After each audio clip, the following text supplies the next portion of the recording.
Different people have different beliefs as to what's the best way to poach an egg. Some people do it in a pot of deep water. Some people like to do it in a pan of shallow water.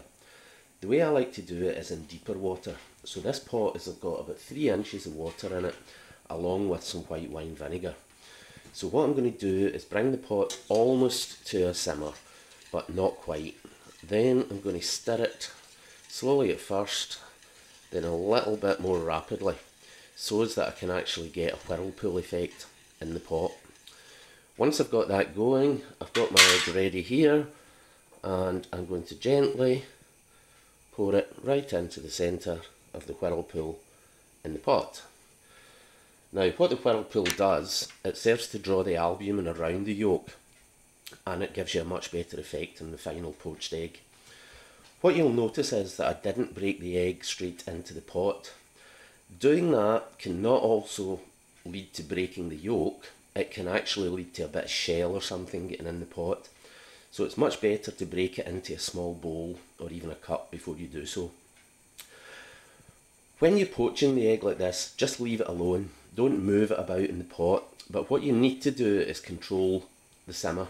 You need to bring it down so as that the water is barely simmering, if at all.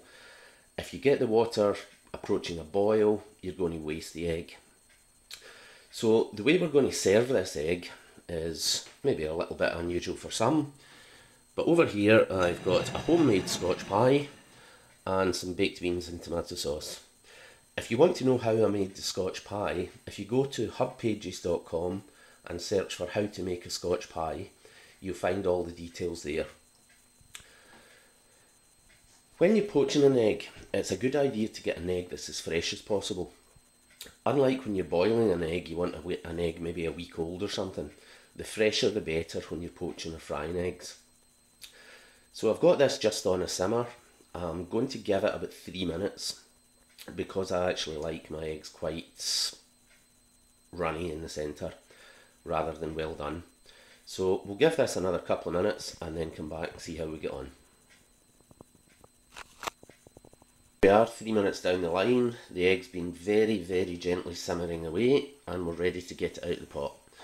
So we'll put the gas off, and here we've got a slotted spoon which we're going to gently slip under the egg and let it just drain for a few seconds.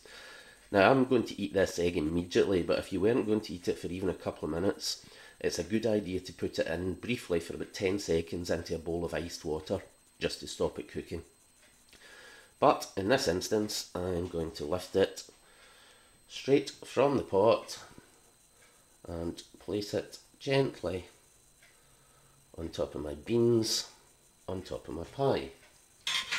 Now it's also worth mentioning, I should have mentioned earlier, when you are poaching an egg, take it out of the fridge about an hour before you're going to do so, because you should always cook eggs, whatever way you're doing so, from room temperature. What I've also got here, just as a little final garnish and extra taste, I've got some freshly chopped chives, which I'm just going to take and sprinkle over the egg and beans. And there we go, homemade Scotch pie, baked beans, poached egg, ready to eat. Perfect.